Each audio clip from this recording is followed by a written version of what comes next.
Welcome to my review for A Quiet Place Part 2. Now, there will be spoilers today, but not for the first couple of minutes at least. So at the point where I am ready to delve deep into the mysteries that this film has to offer, I will put up a very clear warning sign. So my history with this franchise, I guess we can call it a franchise now. It's got 2 movies in the can, and I hear there's a spin-off film confirmed. I watched the original film a couple of years ago. I thought it was a very impressive piece. It was very emotional. It had a great ending. It was very original. It didn't immediately leave me wanting a sequel necessarily, but certainly ever since I saw the trailer for part 2 last year, I've been really looking forward to watching it. That trailer gave me Last of Us Part 2 vibes, which is definitely a positive thing because that was my favourite video game of 2020. Now, a couple of things to mention at this point. Firstly, I think this is the first time I've ever done a review for a sequel having not already reviewed the film before it. And secondly, when I went to watch this film at the cinema the other night, this is the first time I've ever seen anything in IMAX. I'm surprised I've never done that before. And the only reason I did it this time, it was just a convenience of scheduling. And possibly I didn't pick the greatest of films for it because A Quiet Place Part 2 is quite a slow, plodding sort of film. Maybe if it had been Bond or Fast and the Furious, it would have been a more impressive experience for me.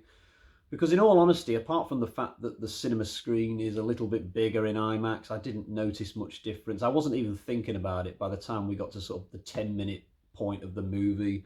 So I'm not planning to watch that many more future films in IMAX, only when it's convenient to do so because of the times available to me to go to the cinema, if you see what I mean. Right, it's time for that spoiler warning, I think. So what did I think of it then? Well, in all honesty, I found it a little bit disappointing, at least compared to the amount of expectation going into this. I mean, the reviews across the board have been great. The film has broken new ground at the box office in terms of a post-COVID world.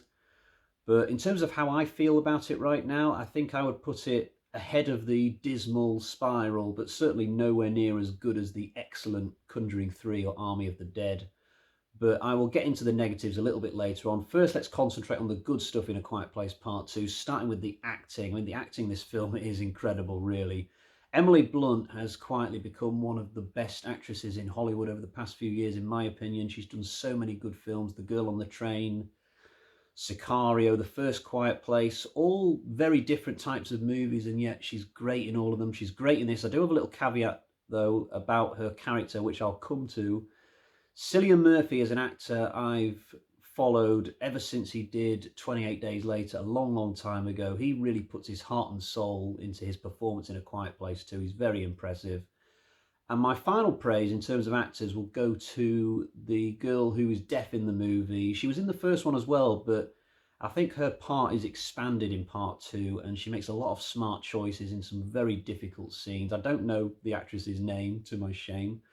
I'll also say that the cinematography and the visuals are a step up in part 2 compared to part 1. In the first film, I don't think we ever got off that farm for most of it, but this time we go a bit further afield, a few miles at least, and there are some impressive looking apocalyptic landscapes and things to look at that we didn't have first time around.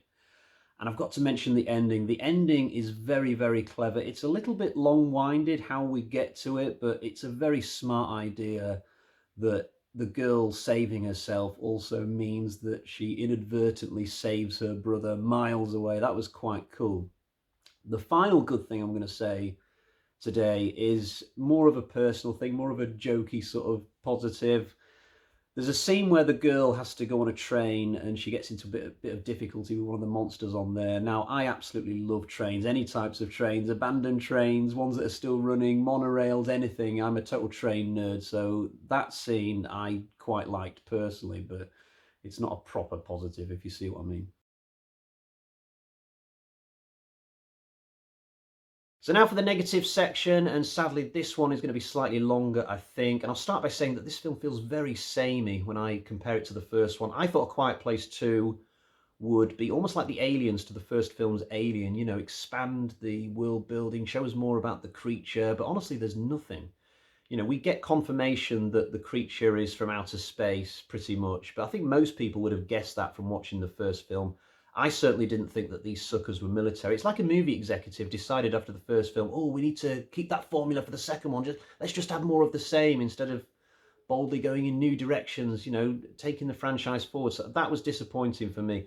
I'd also like to talk a little bit about the Emmett character. Now, at the end of the first film, the father is killed off, and this had the potential for a different dynamic for the second film, but all that's thrown out the window straight away here because Emmett is conveniently living by himself in a warehouse and he becomes the replacement father. It's not like there's anything different about him. He doesn't have any kind of hidden agenda or faults in his character which could make him interesting. He's just a 100% good guy, like the guy from the first film. He's got perfect morals. He grows to care about Evelyn's kids very quickly. And even though there's no romance between Evelyn and Emmett in this film, you just know, assuming Evelyn makes it to the island, that a week after the credits roll, they're going to get bored of listening to Beyond the Sea and they're going to end up in bed with each other and starting a relationship. Now let's come back to the ending, which I was praising earlier. It is a good ending, but the rest of the film suffers just so we can have that ending because the group splits off into two and they have these parallel stories running side by side. I'm not a fan of this approach because it leads to action scenes that are going on at the same time and we're constantly flicking back and forth. I'm not a fan of this personally. I remember watching Die Another Day and they had this setup with an invisible car driving on ice with this chase going on, and I couldn't enjoy it properly because it kept cutting to a fight scene somewhere else. Another example would be Die Hard with a Vengeance. You spend all the movie waiting for this big punch-up between Bruce Willis and Jeremy Irons' main henchman. And as soon as we get into it, we're cutting away to something going on elsewhere. So at times during A Quiet Place 2, I was frustrated when we're constantly cutting between action scenes. It's not something that I personally like to see in films. It can be done well. I've seen it done well, but here it's done in a pretty mediocre way, I would say. Now, in terms of Evelyn, played by Emily Blunt, I'm honestly surprised that Emily Blunt approved this script, in all honesty, because she takes a back seat to Cillian Murphy for a lot of the film. He gets to go out with the deaf girl and explore new areas, get into scrapes with other groups and stuff, whereas Evelyn is just left back at the warehouse, almost in the B plot. I mean, Emily Blunt is married to the guy who directs these, right? So I'm surprised that she didn't take the script to the breakfast table and say, no, no, no, I'm going to be the one going out into the big wide world and, being the star. You leave Cillian Murphy back at the warehouse. There's a disused industrial oven which features prominently in this, and there's one sequence where the boy and the baby are slowly suffocating, and I didn't particularly find it good viewing. This is not the sort of tension I want to see in a film particularly. I actually thought the baby was going to die, and I thought that could have led to an interesting dynamic for a potential third film, because assuming Evelyn would find out that it was the boy's fault, because he does go up top and draw the creature down, she would have been in a position where she still loves her son, but at the same time she also slightly hates him because of the fact that he would have been responsible for the baby's death pretty much. That could have been an interesting road to go down, because this is the sort of situation which could potentially happen in real life. I'm sure there are many cases where a sibling has caused the death of another sibling because they're too young to properly look after them, etc., etc. But obviously the film did not want to go down that road. It would have meant having to see the baby die, which would have been really awkward, I suppose, though they could have killed the baby in some quicker fashion. But I didn't enjoy the whole scene in the oven anyway.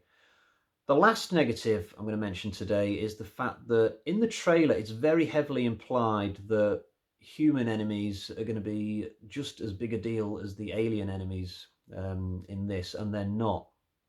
We get to see this group of hobos who take Emmett and the girl hostage for about 5 minutes and then they get killed off and that's it. So the trailer's a little bit misleading in that way. I go back to this idea of this film not doing anything different compared to the first film. One of the reasons why I was excited to see it is I thought there would be more emphasis on how humanity is just as bad as the creatures and that kind of thing. I thought that when Evelyn trips over the bottles in the trailer and you see the hand come over her mouth, I thought she was stumbling into some kind of community, and it would turn out that a lot of them are bad, etc., etc., and that would be the main focus point of the movie. But I was totally wrong about that. There's only one guy in that warehouse, so yeah, I'm just disappointed they didn't go more down that road, I guess, if you're not going to show us more about the creature and what it's about and stuff like that.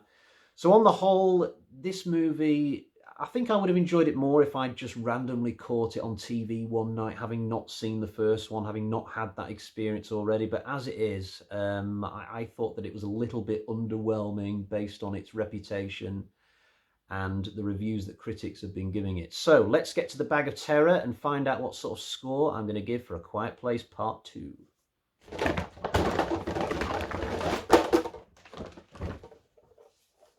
One, two, 2.5, so kind of average, though I would have wanted more from this, in all honesty. I will absolutely be back at the cinema, though, if they do bring out that planned spin-off for 2023, but until then, I will probably not be going back to these. Until next time, cheerio, bye-bye.